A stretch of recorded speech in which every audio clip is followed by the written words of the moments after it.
Last ক্লাসে যেটা develop করেছিলাম সেটা হচ্ছে differential equation and differential equation to simple harmonic oscillation and ওই ইকুয়েশনটা ছিল আপনাদের d square x by dt square plus omega square x equals to 0।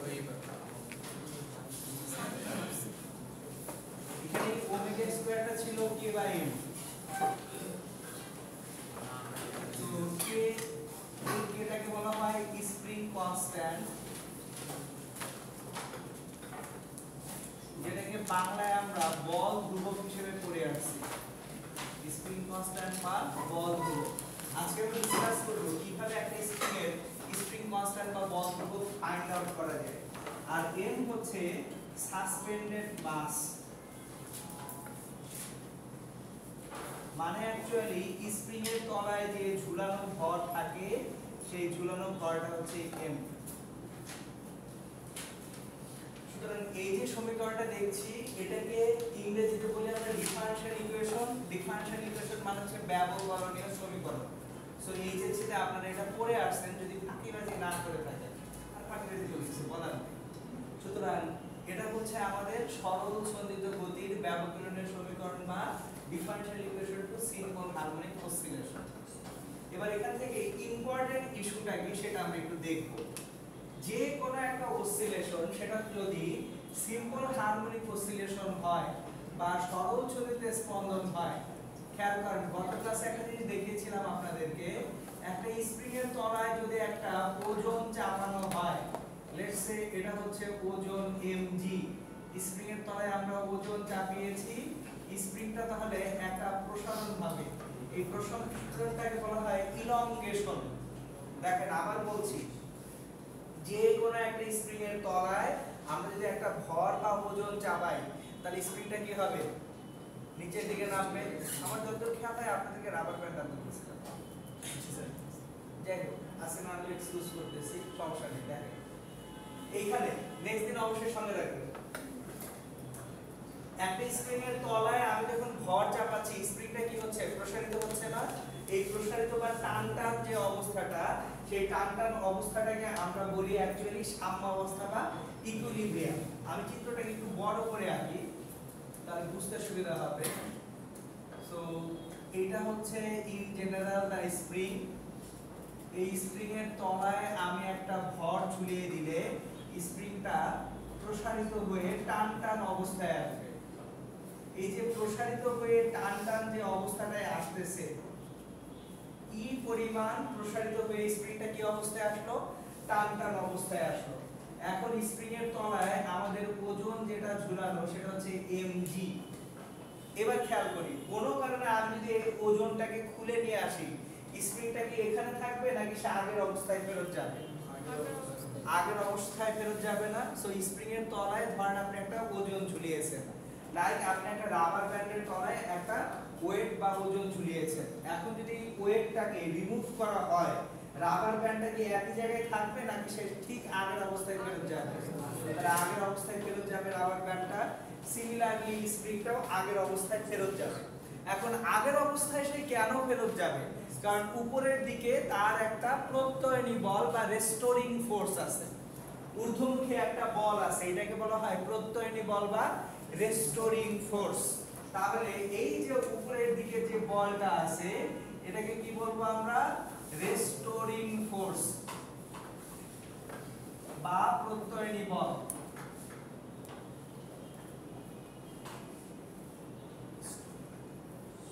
বাংলায় এটা বইপত্রে আপনারা পড়ে আসছেন প্রত্যয়নী বল, ইংরেজিতে রেস্টোরেটিভ ফোর্সও বলা হয়। আমি সহজ করে রেস্টোরিং ফোর্স বলবো। রিস্টোর করা, আগের অবস্থায় ফেরত নেওয়া। এখন দেখেন এই যে রেস্টোরিং ফোর্স প্রত্যয়নী বল অবশ্যই ওজন mg এর সমান হবে, কারণ এই জায়গায় স্প্রিংটা সাম্যাবস্থা বা ইকুইলিব্রিয়ামে আছে। দ্যাট মিন্স স্প্রিংটার এইখানে রেজাল্টেন্ট ফোর্স বা লব্ধি বলটা কত? 0। যদি লব্ধি বল 0 না হয় তাহলে কি স্প্রিংটা ইকুইলিব্রিয়াম বা সাম্যাবস্থায় থাকবে? থাকবে না। তো কোন একটা সিস্টেমের উপরে যখনই রেজাল্টেন্ট ফোর্স থাকে, আইদার ওর ত্বরণ অ্যাক্সিলারেশন হবে অথবা মন্দন ডিসিলারেশন হবে। এই যে আপনারা চুপচাপ বসে আছেন, সো আপনাদের উপরে টোটাল সামেশন অফ ফোর্স কিন্তু 0।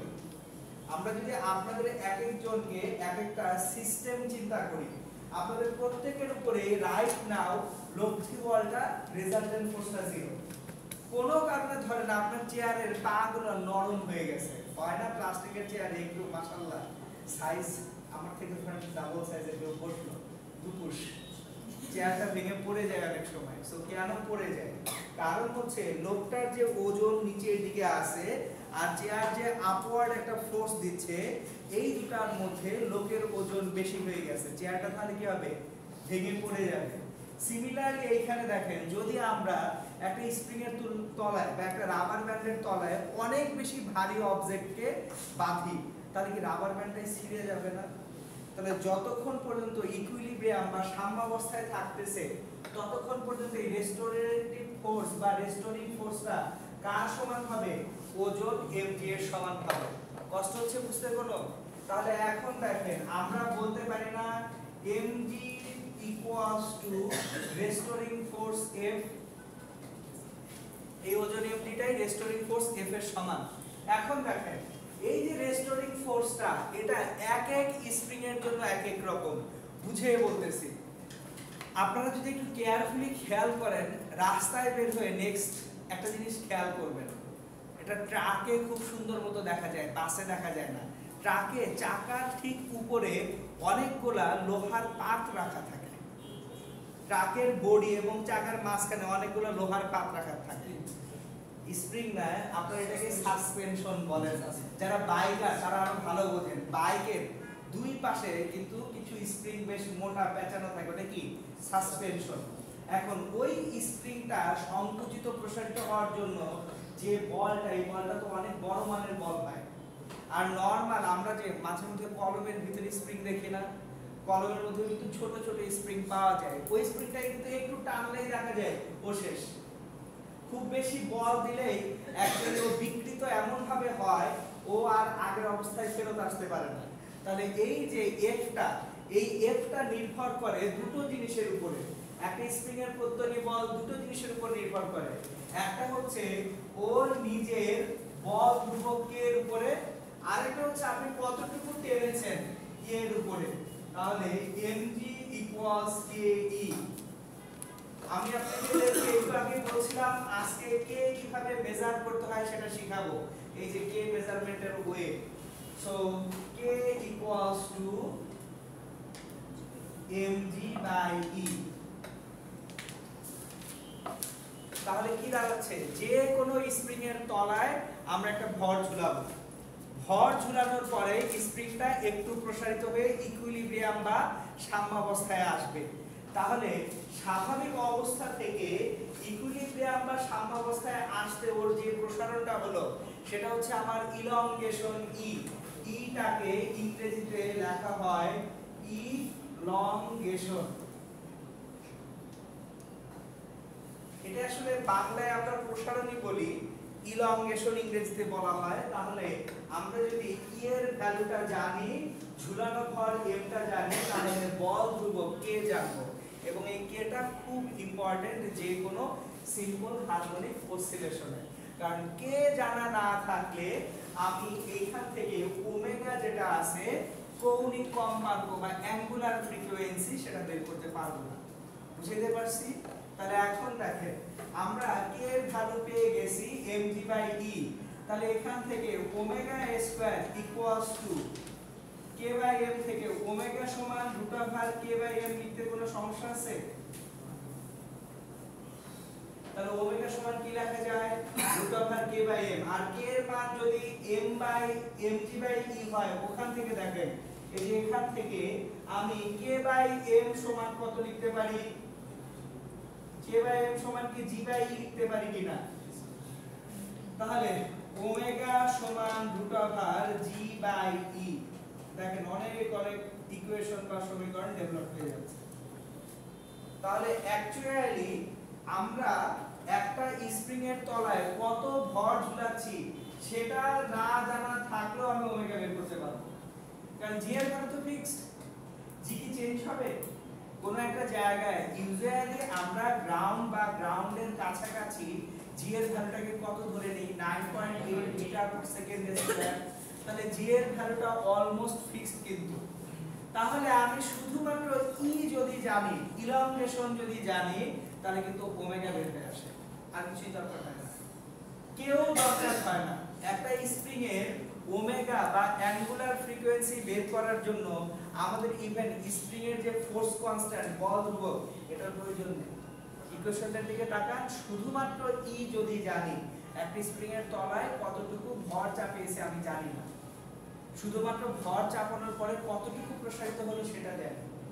জাস্ট এই একটা ইনফরমেশন বা তথ্য দিয়ে আমরা কিসের ভ্যালু বের করতে পারবো? ওমেগার ভ্যালু বের করতে পারবো। বুঝেছি আমরা? চলেন আমরা তাহলে এখান থেকে সামনে আগাবো ইনশাআল্লাহ। আমরা একটু ম্যাথমেটিক্যাল প্রবলেমে যাব, তার আগে এখানে আরো কিছু টানা হেসরা করব। চলেন আমরা এখন যে কাজটা করব, ওমেগার ইকুয়েশন থেকে টাইম পিরিয়ড, ফ্রিকোয়েন্সি, এই ইকুয়েশনগুলো ডেভেলপ করতে শিখব।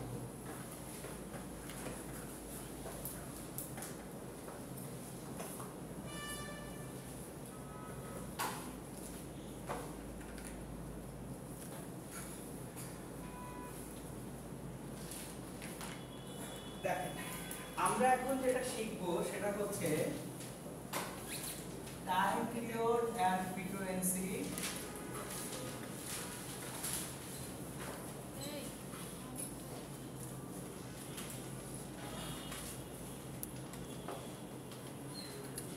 পর্যায়কাল এবং কম্পাঙ্ক, কিসের জন্য? সিম্পল হারমোনিক অসিলেশনের জন্য, সিম্পল হারমোনিক মোশন। আমি যেখানেই এস এইচ এম লিখব, এই এস এইচ এম মানে বাই ডিফল্ট বুঝে নেবেন, এটা বোঝাচ্ছে সিম্পল হারমোনিক মোশন বা সরল ছন্দিত গতি।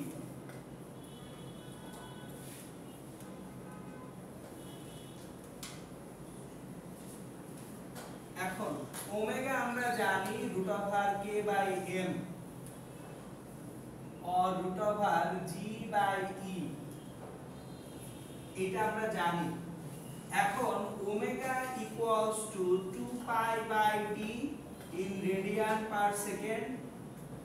দেখেন তো কোন একটা অবজেক্ট যদি একটা সার্কুলার পাথ কমপ্লিট করে আসে, সে সার্কুলার পাথ কমপ্লিট করে আসলো, তাহলে সেন্টারে সে কত রেডিয়ান কোণ উৎপন্ন করবে?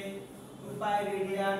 এবং এই যে ঘুরে এখানে আসলো, তার টাইম পিরিয়ড অফ অসিলেশন বা পর্যাবৃত্ত যে আন্দোলন, সেই আন্দোলনের জন্য ভ্রমণকাল, পর্যায়কাল কত? বড়টি।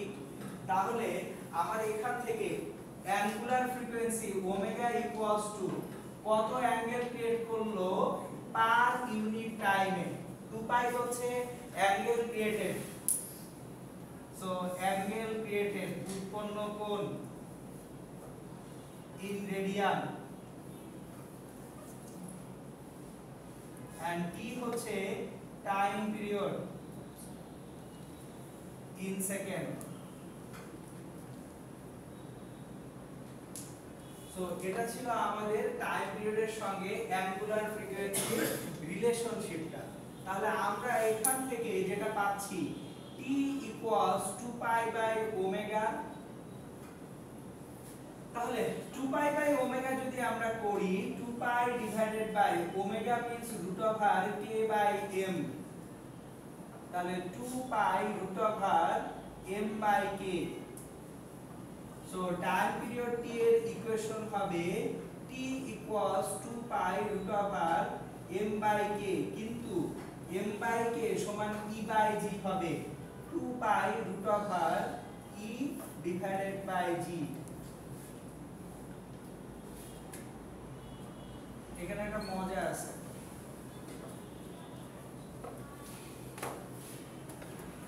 এখানে বেশ ভালো একটা মজা আছে, সেই মজাটা এখন আমি দেখব।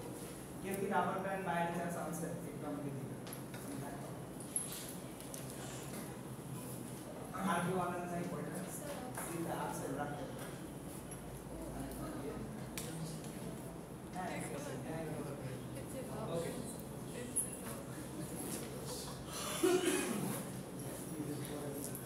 আমার বাসা থেকে বের হয়ে গাড়ি ওঠার পরে মনে পড়ছে সেই রাবার ব্যান্ড নিয়ে যাওয়ার কথা আছে।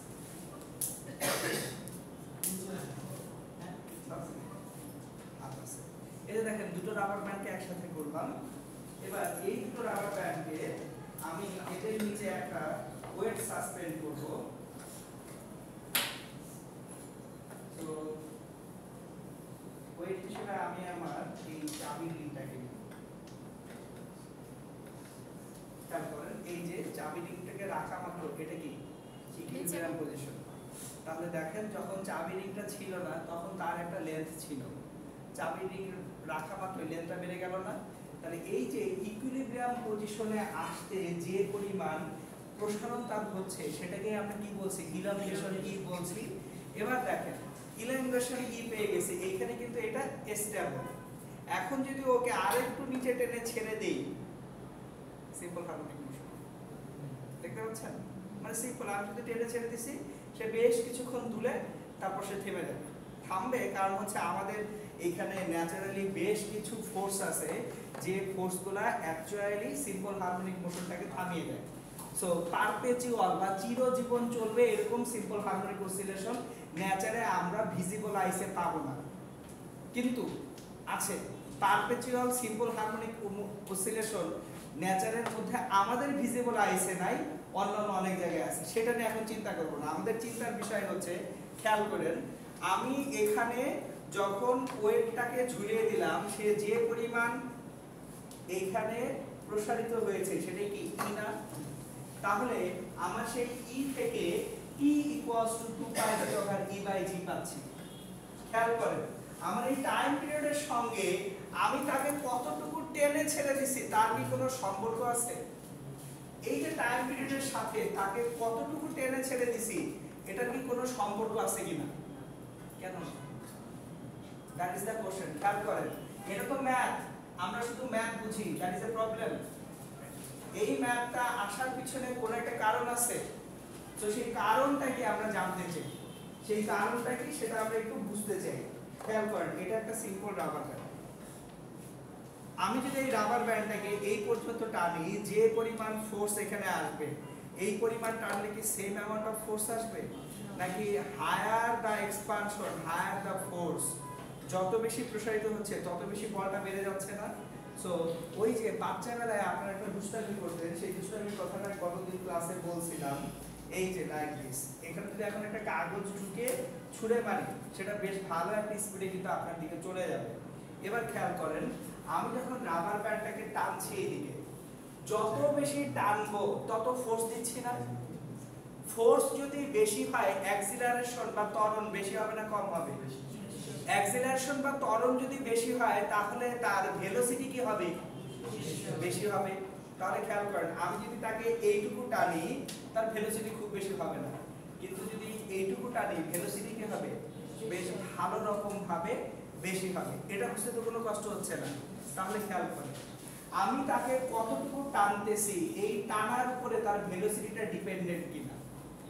তাহলে যদি আমি যতটুকু টানবো যতটুকু তাকে আমি সরাচ্ছি, ডিসপ্লেসমেন্ট বা সরণ যেটা হচ্ছে এবং তার সর্বোচ্চ বেগ যেটা হচ্ছে, দুটা যদি সম হারে বাড়ে, সময় মানে কি সরণ বাই বেগ না? সময় কোত্থেকে পাওয়া যায়? ডিসপ্লেসমেন্ট বা সরণ ডিভাইডেড বাই কি ভেলোসিটি। কতটুকু দূরত্ব যাচ্ছি কত বেগে যাচ্ছি, তাহলে দূরত্বকে বেগ দ্বারা ভাগ করলে আমি কি পাবো? সময় পাবো। এখন চিন্তা করি এইভাবে, ধরেন আমি 10 মিটার দূরত্ব যাব, আমার বেগ 20 মিটার পার সেকেন্ড। কথা বুঝবেন, 10 মিটার দূরত্ব যাব, বেগ কত?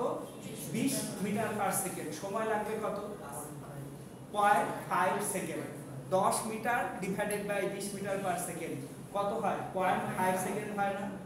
এইবার আমি দূরত্বটা 10 মিটার থেকে 2 গুণ করে 20 মিটার করলাম, কিন্তু দূরত্ব 20 মিটার করার সঙ্গে সঙ্গে যদি বেগটাও দ্বিগুণ হয়ে যায়, সময় কি চেঞ্জ হবে? সময় কি থাকবে না? কনসেপ্টটা বোঝা গেছে কিনা? তাহলে দেখেন এখন আমি এই যে স্প্রিংটার তলায় যখন একটা বস্তু ঝুলাচ্ছি, এটা হচ্ছে তার ইকুইলিব্রিয়াম বা সাম্যাবস্থান। এবার সাম্যাবস্থান থেকে তাকে যত বেশি টানবো তার বেগ তত বাড়তে শুরু করে।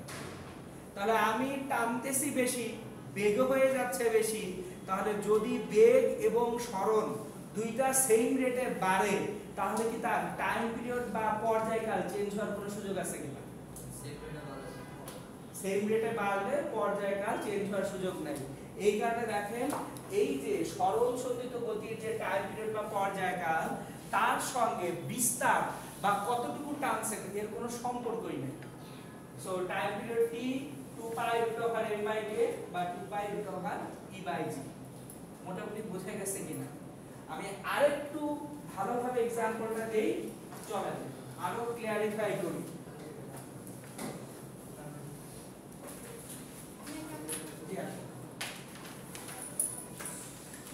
দেখেন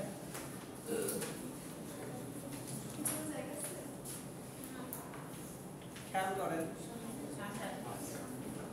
এইখানে এই যে স্প্রিংটা যে ছিল, লেটস সে এই স্প্রিংটা এখানে আছে, এই স্প্রিং এর তলায় আমরা এখন একটা ভর সাসপেন্ড করব, একটা মাস সাসপেন্ড করব স্প্রিংটার নিচে।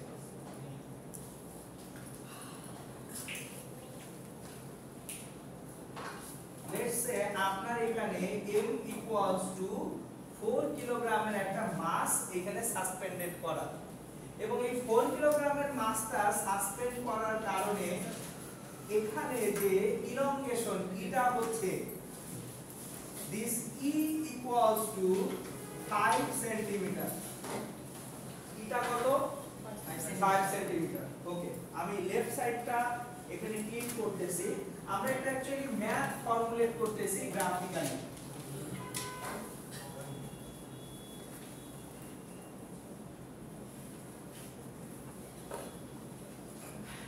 ওকে, তাহলে এখন একটা জিনিস খেয়াল করি। আমাদের এখানে কোন একটা স্প্রিং ছিল, স্প্রিং এর তলায় যখন একটা মাস সাসপেন্ডেড করে দিচ্ছি স্প্রিংটা 5 সেন্টিমিটার এক্সপ্যান্ডেড হয়েছে। তাহলে from this expansion of 5 centimetre প্রথমে আমরা যেটা বের করতে পারি স্প্রিং এর ফোর্স কনস্ট্যান্ট বা বল ধ্রুবক কত। আপনাকে যদি বলা হয় এখন what is the force constant of this system, তাহলে force constant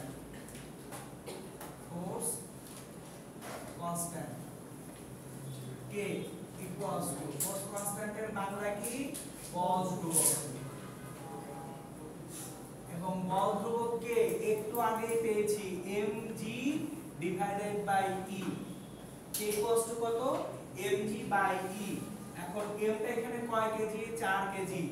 g হচ্ছে 9.8 মিটার পার সেকেন্ড স্কয়ার এবং e কত? e হচ্ছে 5 সেন্টিমিটার। 5 সেন্টিমিটার মানে 0.05 মিটার। এবার ফোর্স কনস্ট্যান্টের ইউনিট কি হবে? উপরে mg আছে, mg টা কি? ওয়েট মানে কি ফোর্স না? নিউটন হচ্ছে তাহলে উপরে, আর নিচে e কতটুকু প্রসারিত হয়েছে এটা কিসে হবে? মিটারে। তাহলে ফোর্স কনস্ট্যান্টের ইউনিট হবে নিউটন পার মিটার। বুঝতে পারছি কিনা?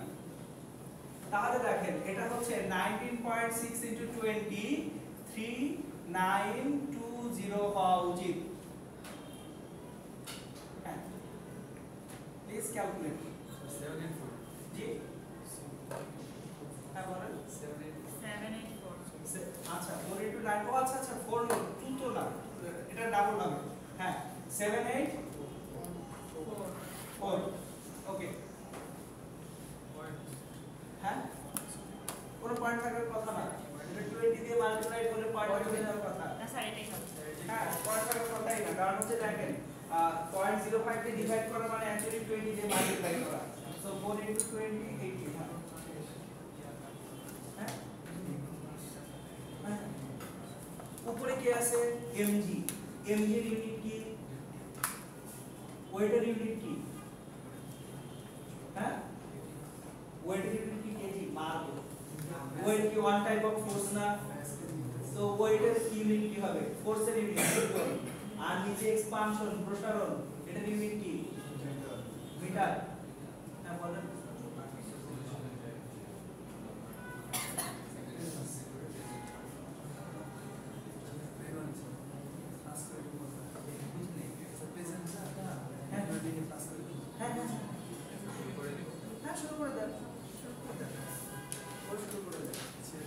ওকে এই দেখেন তাহলে হচ্ছে ফোর্স কনস্ট্যান্টটা হচ্ছে 784 নিউটন পার মিটার। এখন দেখেন ফোর্স কনস্ট্যান্ট দিয়ে বের হয়ে গেছে। আমরা এখন এখান থেকে এই যে এই অবজেক্টটাকে এখনো কিন্তু অসিলেট করি নাই, এটা কিভাবে আছে, ইকুইলিব্রিয়ামে আছে। এইবার ধরেন আপনার কোন একটা ফ্রেন্ড এই অবজেক্টটাকে ধরে একটু টান দিয়ে ছেড়ে দিল। এখন কে কতটুকু টেনে ছাড়বে এটা কি তার ব্যাপার না? ধরেন কেউ একজন এই অবজেক্টটাকে 2 সেন্টিমিটার নিচের দিকে টেনে ছেড়ে দিল, তাহলে এখান থেকে 2 সেন্টিমিটার কেউ টানলে তার অ্যামপ্লিটিউড বা বিস্তারটা কয় সেন্টিমিটার? 2 সেন্টিমিটার। ইকুইলিব্রিয়াম থেকে যতটুকু টেনে ছেড়ে দেওয়া হয় সেটাই কি অ্যামপ্লিটিউড বা বিস্তার। তাহলে কেউ যদি এটাকে 2 সেন্টিমিটার টেনে ছেড়ে দেয় তার জন্য অ্যামপ্লিটিউড বা বিস্তার কত? 2 সেন্টিমিটার। কিন্তু কেউ যদি বলে যে না আমি 3 সেন্টিমিটার টেনে ছাড়বো তার জন্য অ্যামপ্লিটিউড বা বিস্তার কত? 3 সেন্টিমিটার। কিন্তু যতটুকু অ্যামপ্লিটিউডই হোক না কেন টাইম পিরিয়ড চেঞ্জ হবে না। কেউ 2 সেন্টিমিটার টেনে ছাড়লে অসিলেশনের যে টাইম পিরিয়ড হবে, কেউ 3 সেন্টিমিটার টেনে ছাড়লেও অসিলেশনের টাইম পিরিয়ড সেম হবে। কথা কি বুঝে গেছে? কারণ কি ওয়েটের কিয়াটা সেমই আছে, ওয়েটেরই সেম নাই। ওই যে একটু বলতেছিলাম ডিসপ্লেসমেন্ট এবং ভেলোসিটি সেম রেটে চেঞ্জ হয়। সো টাইম পিরিয়ড মানে কি কতটুকু ডিসটেন্স কভার করতেছি কত বেগে। মানে ডিসটেন্স যদি 1.5 গুণ হয়, ভেলোসিটিও আমার যদি 1.5 গুণ হয়, টাইম পিরিয়ড কি চেঞ্জ হবে? বুঝে গেছে? ক্লিয়ার? সো কেউ যদি এই অবজেক্টটাকে 2 সেন্টিমিটার টেনে ছাড়ে তাহলে ইকুইলিব্রিয়াম বা সাম্যাবস্থান থেকে সর্বোচ্চ কতটুকু আমার সরতেছে বস্তুটা? 2 সেন্টিমিটার। কিন্তু কেউ যদি 3 সেন্টিমিটার টেনে ছাড়ে তাহলে কতটুকু সরতেছে? 3 সেন্টিমিটার। সো এই যে দেখেন আবারো দেখাচ্ছি, কেউ এখানে 2 সেন্টিমিটার টেনে ছাড়লে এই জায়গার ভেলোসিটি যা হবে 3 সেন্টিমিটার টেনে ছাড়লে ভেলোসিটি কি একই হবে না বেশি হবে? এখন ডিসটেন্স ভেলোসিটি দুইটা সেম রেটে চেঞ্জ হলে টাইম পিরিয়ড কি চেঞ্জ হতে পারে কিনা? বুঝে গেছে? ক্লিয়ার হইছে? এই কারণে time period of any simple harmonic motion does not depend on its amplitude. যে পর্যায়কাল বা ভ্রমণকাল আছে এটা কার সাথে সম্পর্কিত না? বিস্তারের সাথে সম্পর্কিত না। অ্যামপ্লিটিউড মানে কি বিস্তার। বুঝতে পারছি কিনা আমরা? চলেন জিনিসগুলো লিখে ফেলি। তাহলে আমাদের এখানে টাইম পিরিয়ড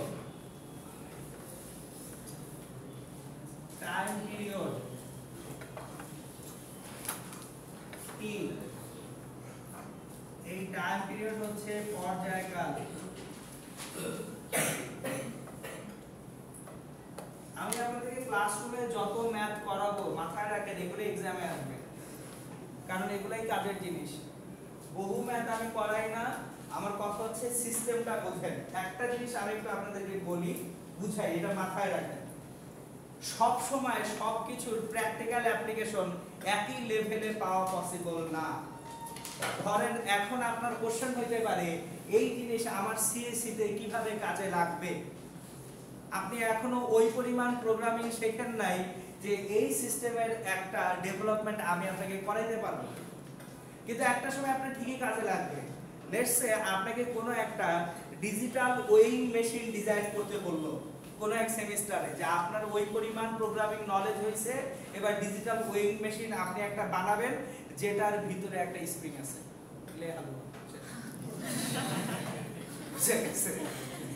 সো আপনার এখন এগুলো পড়ে যেতে হবে যাতে আফটার সাম ইয়ার্স যখন আপনি রিয়েল সিনারিওতে এই জিনিসগুলো ফেস করবেন তখন যাতে আপনার কাছে মনে হয় যে না জিনিসটা শিখছিলাম। এবং এই কারণে আমি সিস্টেম বোঝানোর চেষ্টা করব, নট অনেক ম্যাথ করে ঘোরার আন্ডা হয়। বুঝতে পারছেন? আসেন টাইম পিরিয়ড বা পর্যায়কাল টি, তাহলে যেটা হবে আমাদের একটু আগে শিখছি 2 pi root over m by k, এটাও যেমন লেখা যায় 2 pi root over e by g ও লেখা যায় না? দুইটা ইকুয়েশনই লিখেছি না আমরা দুই ভাবেই ভ্যালু বের করি, দেখি যে দুইটা ভ্যালুর মধ্যে কোনো ডিফারেন্স আছে কিনা। সো যদি আমরা এখান থেকে বের করি 2 pi root over m by k, m কি বলছিলাম? সাসপেন্ডেড মাস বা ঝুলানো ভরটা এখানে কয় কেজি? 4 কেজি। তাহলে 4 ডিভাইডেড বাই k কত বের হয়েছে? 7 8 4। তাহলে এটা হবে ইন সেকেন্ড, টাইম পিরিয়ডের ইউনিটটা কিসে হবে? সেকেন্ডে হবে, কারণ আমরা এসআই ইউনিট ইউজ করতেছি, অলওয়েজ আমরা এসআই ইউনিট নিয়ে কাজ করব। তাহলে কত একটু কাইন্ডলি টাইম পিরিয়ডটা বের করেন তো।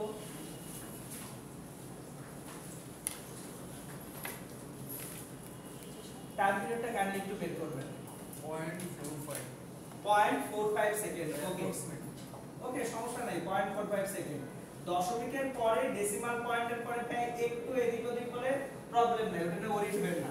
ওটা আরেকটা ক্লাসে আমি শিখাবো। রেট অফ এরর নামে একটা জিনিস আছে, ভুলের হার, কতটুকু ভুল অ্যাকসেপ্টেবল সেটা শিখাই দিলে আপনাদের আর এসব নিয়ে টেনশন হবে না। আসেন 2 pi root over E by জি।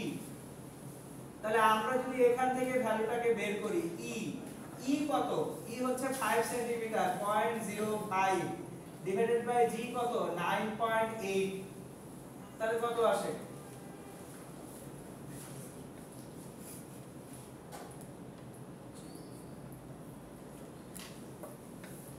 একই আসবে, সেম আসার কোনো সুযোগ নেই। একটু খেয়াল করেন, অ্যাকচুয়ালি এই ভ্যালুটা আসলে সেম ভ্যালু, পুরোপুরি সেম ভ্যালু। কিভাবে একটু বুঝেন, এটা কত? 0.05 না?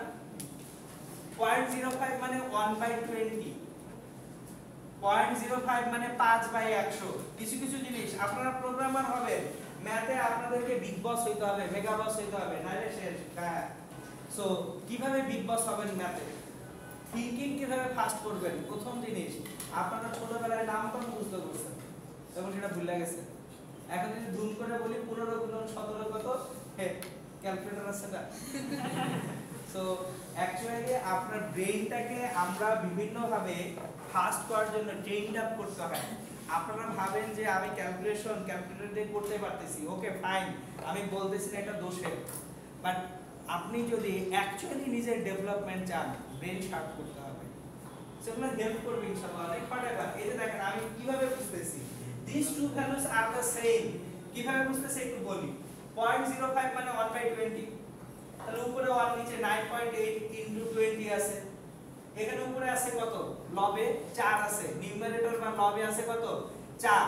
তাহলে এখানেও যদি 4 নিয়ে আসে, আমি কি লিখলে আরো ক্লিয়ার হবে, আমি এই পাশে লিখি। দেখেন রুট ওভার 0.05 ডিভাইডেড বাই 9.8 কে আমি বলতেছি এইভাবে 1 ডিভাইডেড বাই 9.8 ইনটু 20। কারণ দেখেন 0.05 মানে কি 5/100 না? 5/100 মানে কত? 1/20। এটা বুঝতে কোনো কষ্ট হচ্ছে না। এবার এখানে উপরে লবে কত আছে? 4 আছে, তাহলে এখানেও একটা 4 আনি লবে 4, তাহলে নিচে হরেও একটা 4 আসবে না? দেখেন 4 ডিভাইডেড বাই 9.8 ইনটু 80, এটা করে দেখেন 784 পাবে। এটা কি ভিন্ন ভ্যালু না সেম ভ্যালু? এবার বুঝে গেছে গল্প কাহিনী। এই কারণে আমি কোন ফর্মুলা ইউজ করব এটা না পেরেশান হবেন না। 4 লাখ দুটো ফর্মুলা, এই একটা ইউজ করব। এখন ধরেন যিনি স্মার্ট, তিনি এই কোশ্চেন দেখে ও 5 সেন্টিমিটার যদি টাইম পিরিয়ড চায়, জীবনেও সে কি বের করবে না। বোঝার চেষ্টা করেন, এইখানেও একটা লার্নিং আউটকাম আছে, সেটা আপনাদেরকে আজকে শিখাই দিই। আল্লাহু আকবার। দুনিয়ায় মোটামুটি সবচেয়ে বেশি ভ্যালুয়েবল ব্র্যান্ডের একটা হচ্ছে অ্যাপল। মোস্ট ভ্যালুয়েবল ব্র্যান্ড নাই এখন আর, কিন্তু মোটামুটি অনেক ভ্যালুর একটা ব্র্যান্ড হচ্ছে অ্যাপল। আর আমরা সাধারণত অ্যান্ড্রয়েড ইউজ করি, সো এখানে প্রচুর মানুষজন আছে এই মার্কেটে হঠাৎ। এখন যারা অ্যাপলের ইউজার, এখানে আছেন কেউ অ্যাপলের ইউজার? কেউ নাই? আচ্ছা, আপনি আছেন। আপনাকে আমি অ্যাপেলস এর অনেক কিছু ইউজ করতে বললে আপনি করবেন? কষ্ট হয়ে যাবে। যারা একবার অ্যাপলের এনভায়রনমেন্টে ঢুকে যায়, তারা অ্যাপেল ছাড়া কোনো কিছু ইউজ করতে চায় না। ইভেন আপনারা যেহেতু সিএসসি তে পড়েন, আপনারা সবচেয়ে বেশি ভেজালে কই করবেন সেটা বলে দিচ্ছি। কোন একটা সফটওয়্যার ইনস্টল করার পরে উইন্ডোজ আপনার বলবে এটা যায় আর নামাও, এটা নাই, রেজিস্ট্রিতে ওটা নাই, ওটা নামাও, কি সব বলবে .dll আমি এসবের মিনিংও জানি না, কিন্তু দেখি যখন উইন্ডোজে কোনো সফটওয়্যার ইনস্টল করতে যাই সেই সব ভেজাল আমরা দেয়। আপনি ম্যাকে যান, ও আপনাকে বিন্দু একটা ভেজাল দিবে না, ও সব প্রবলেম সলভ করে বলবে বস রেডি করুন। Where is the difference? একটা ডিফারেন্স কিন্তু আছে দুজনের মধ্যে। ইউজ করা যায় হ্যাঁ ভাইয়া, ট্র্যাক করে ইউজ করা যায় ফ্রি ডিফারেন্স অন্য জায়গায়। আপনি অ্যাপেলের এনভায়রনমেন্টে যখন যাবেন আপনাকে পয়সা দিয়ে যেতে হবে। You have to buy everything. And why is that? Why nothing is free? কারণ ওরা কোনো কিছু সহজে রিইউজ করে না। একটা কোড ব্লকস কোনো একটা কিছুর জন্য লেখা হয়েছে, ও আরেক জায়গায় নিয়ে ওই কোড ব্লকটা ইউজ করে না। যেখানে আমরা যারা উইন্ডোজ বা অ্যান্ড্রয়েড এনভায়রনমেন্টে থাকি, আমরা হচ্ছে লাইব্রেরি নামাই, লাইব্রেরি ফাংশন। আমি ম্যাথটা দিয়ে এক্সাম্পল দিচ্ছি এই কারণে, খেয়াল করেন। কেউ একজন সে ওই লাইব্রেরি ফাংশনে অভ্যস্ত হয়ে গেছে, সে কে টি বের করার ইকুয়েশন একটা প্রোগ্রামে লিখে রাখছে, কে বের করতে হোক টি বের করতে হোক, সে দুইটারই ডাকে, আসো এসে সলভ করে দাও। তো আপনারা ফাংশন লাইব্রেরি এগুলো শিখবেন ইনশাআল্লাহ পরে। যে লাইব্রেরি হচ্ছে একটা জায়গায় অনেকগুলি ছোট ছোট প্রোগ্রাম লেখা। সো ধরেন আপনার স্প্রিং রিলেটেড যত সূত্র আছে আপনি একসাথে লিখে ফেললেন, প্রত্যেকটা সূত্রের জন্য আলাদা আলাদা ছোট ছোট প্রোগ্রাম লিখলেন, যে টাইম পিরিয়ডের জন্য এই প্রোগ্রাম, কে এর জন্য এই প্রোগ্রাম, অ্যামপ্লিটিউডের জন্য এই প্রোগ্রাম, এরকম অনেকগুলো প্রোগ্রাম লিখে ফেললেন। সবগুলো প্রোগ্রামকে মিলিয়ে আমরা একসাথে বলি একটা লাইব্রেরি। এখন অবশ্যই লাইব্রেরি ব্যবহার করার অ্যাডভান্টেজ আছে, বারবার আর প্রোগ্রামগুলো লিখতে হয় না। ডিসঅ্যাডভান্টেজ আছে, ধরেন কোন একটা মেশিনের শুধু দরকার কে, আর কিছু দরকার নেই, ওরে আপনি পুরো লাইব্রেরি দিয়ে দিবেন, বাবা এই নাও এর মধ্যেই আছে, ওকে তখন আপনি ওভারলোডেড করলেন, ওর রান টাইম স্লোয়ার হবে, ওর মেশিনের রেসপন্স খারাপ। This is the difference. Big tech company ওদের প্রত্যেকটা অপারেশনে চেষ্টা করে যে প্রতিটা ব্লকের জন্য যেটুকু দরকার ওর ফাংশনালিটি অনুযায়ী ওইটুকু লেখা। সো ধরেন আপনাকে আমি এক্সামে এই ম্যাথটা দিলাম এবং আপনি লাইব্রেরিতে অভ্যস্ত হয়ে আছেন, আপনি কি করবেন? আচ্ছা আমার তো কে বের করতে পারলেই 2π/m/k এইভাবে ম্যাথটা হবে। আপনি কয় স্টেপে করতেছেন? 2 স্টেপে টি বের করতেছেন। আপনার যে টাইম লাগবে, আপনারই আরেকটা ফ্রেন্ড সে যদি দেখে ও আচ্ছা টি লাগবে, টি সমান 2π√e/g, তার সময় কম লাগবে।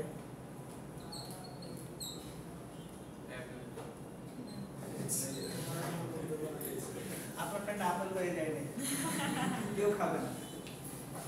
ওকে আসেন তাহলে এই যে দেখেন, অ্যাজ পার দ্য রিকোয়ারমেন্ট যদি আপনি ডেভেলপমেন্ট করতে পারেন সেজন্য টাইমটা কমে আসবে। আমি বলছি না এটা করলে ভুল হবে, এটা করলে একটা নম্বর কম যাবে, অবশ্যই আপনি পূর্ণ নম্বর পাবেন, বাট আপনার টাইম লাগতেছে বেশি। আর যে ডিরেক্টলি ও আচ্ছা টাইম পিরিয়ড লাগবে শুধু 2π/e/g, হর কত আছে খেতা বলি, জাস্ট লাইক দ্যাট। বুঝিয়ে দিতে পারছি কিনা জিনিসটা? সো যখন আপনারা এই যে প্রোগ্রামিং গুলো করবেন, চেষ্টা করবেন মিনিমাম ডিজাইন করতে, মিনিমাম সবচেয়ে কত কমের মধ্যে জিনিসটা অ্যাচিভ করা যায়। অনেক সময় অনেক প্রোগ্রাম লিখতে যে আপনারা যেটা করেন আল্লাহর নাম নিয়ে, বড় হচ্ছে তো হচ্ছেই, ছোট আর হয় না। এবং দিন শেষে প্রোগ্রাম যত আপনার বড় হবে, কোথাও এরর হইলে কম্পাইলেশনের পরে কষ্টকর হয়ে যাবে খুঁজে পাওয়া ভুলটা কোথায় গেছে। আর আরেকটা প্র্যাকটিস করার চেষ্টা করবেন, একটা জিনিস খেয়াল করেন আপনারা, আমি যখন লিখতেছি এখানে শুধু কে সমান mg/e লিখলে কি কোনো সমস্যা ছিল? আমি কে সমান mg/e লিখবো, কারণ এর আগে কে মানে কি সেটা বলে আসছি না, কে মানে কি ফোর্স কনস্ট্যান্ট, সেটা আজকে ক্লাসের শুরুতে বলছি কিনা। তাহলে আমি যদি এইভাবে শুধু লিখি কে মানে mg/e, t মানে 2π/m/k, কোনো সমস্যা আছে? আছে একটা সমস্যা। কি সেই সমস্যা? পরীক্ষার আগের রাতে আপনি যখন খাতা খুলবেন, মাথা যখন গরম, তখন যা দেখবেন হঠাৎ করে ওই পেজ আছে কে মানে কি, আবার পৃষ্ঠা উল্টাও খোঁজো, এবং তখন আপনি খুবই বিরক্ত হবেন। এই কারণে যখন আপনারা যে কোনো প্রবলেম সলভ করবেন, সেটা যদি ম্যাথমেটিক্যাল প্রবলেমও হয়, কোনটা আসলে কি সেটা লিখে রাখার চেষ্টা করবেন। কেন? পার্টিকুলার ওই অংশের ডিভিশনের সময় যাতে ইজিলি ধরতে পারেন এখানে আমি কি করছি না, সিমিলারলি যখন আপনি কোনো একটা প্রোগ্রাম লিখতেছেন, কোনো একটা অংশে কি করতেছেন সেইটা একটু লিখে রাখার চেষ্টা করবেন। বুঝে দিতে পারছি? বাংলাদেশে যেটা প্র্যাকটিস অলমোস্ট জিরো। আমার ইভেন ফাইল নেম দেখলে মারতে মন চায় মানুষজনকে। ফাইল নেম দেখে কিছুই বুঝি না এই ফাইলের মধ্যে কি ঘোরার আন্ডা আছে। মানে একটা ফাইল নেম ঠিকঠাক মতো লেখার কিছু আর্ট আছে, মানে মানুষজন 1 2 3 4 5 6 কেন ভাই? ধরেন আপনি কোনো একটা প্রোগ্রাম লিখছেন for arithmetic logic unit ALU develop করছেন, তাহলে অ্যারিথমেটিক লজিক ইউনিট নাম দিলেন, সমস্যা নেই, ALU এটা আপনি বুঝবেন। তাহলে এটা যদি ভার্সন 1 হয় আন্ডারস্কোর দিয়ে V1 লিখে রাখেন না, যেটা আপনার ভার্সন 1। যদি আরো আপনি সুন্দর করতে চান, you can give the date also, যে আজকের ডেটটা আমাদের 5/11/2024 দিয়ে রাখেন না, কারণ আপনি আফটার 5 ইয়ার্স যখন এই ফাইলগুলো খুলবেন, ভার্সন 1 আগে করছিলাম না, ভার্সন 2 আগে করছিলাম, ভুলে গেছি। কিন্তু ডেট যদি থাকে, এটাকে টাইম স্ট্যাম্প বলা হয়।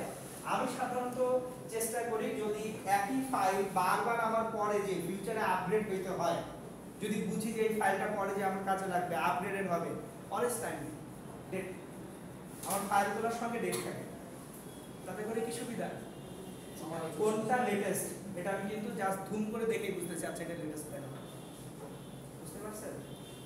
সো যাই হোক, এই যে দেখেন জিনিসটা হচ্ছে ফিজিক্স পড়ার সময়ও আমি চেষ্টা করব আপনাদেরকে এমন ভাবে ডেভেলপ করতে যাতে করে আপনারা এই জিনিসগুলো সিকোয়েন্সিয়ালি নিয়ে আসতে পারেন। সো আজকে তাহলে আমরা কি শিখলাম, আজকে একটু র‍্যাপ আপ করি। আজকের ক্লাসটা এই পর্যন্তই। আজকে আমরা শিখলাম একটা সিম্পল হারমোনিক অসিলেশনের যে ডিফারেনশিয়াল ইকুয়েশন বা ব্যবকলনীয় সমীকরণ আছে, এই সমীকরণটা থেকে কিভাবে আমরা কি পেতে পারি, ওমেগা বা অ্যাঙ্গুলার ফ্রিকোয়েন্সি পেতে পারি, কে বা হচ্ছে ফোর্স কনস্ট্যান্ট পেতে পারি, এবং টাইম পিরিয়ড বা টি কিভাবে পেতে পারি। মাঝখানে কিন্তু একটা কথা বলে দিয়েছি, অ্যামপ্লিটিউড, ইকুইলিব্রিয়াম থেকে যতটুকু টেনে আনবো সেটাকে কি বলা হচ্ছে, অ্যামপ্লিটিউড বলা হচ্ছে। সো ইকুইলিব্রিয়াম থেকে কেউ যদি বেশি টানে অ্যামপ্লিটিউড বেশি, কেউ যদি কম টানে অ্যামপ্লিটিউড কম। ইনশাআল্লাহ আমরা নেক্সট ক্লাসে যেটা করব, এই যে ডিফারেনশিয়াল ইকুয়েশন এইটার সলভটা থেকে আমরা velocity, acceleration, maximum velocity, maximum acceleration এই জিনিসগুলো ফাইন্ড আউট করব। সো আবারও একটা রিকোয়েস্ট থাকবে, আপনারা বাসায় আজকে আবার এই জিনিসটিকে একটু রিভিউ করবেন এক, এবং ফ্রাইডে ক্লাসের আগে ইনশাআল্লাহ আবার পুরো অংশটা রিভিউ করে আসবেন। কেন, যতই দিন যাবে পরের অংশটা কিন্তু মাথায় বেশি থাকতেছে, আমাকে কিন্তু পিছনের জিনিস টানতে হবে। এখন আপনার যদি মাথায় না থাকে আমিও বিপদে পড়বো, আপনিও বিপদে পড়বেন। ক্লিয়ার? Okay, thank you.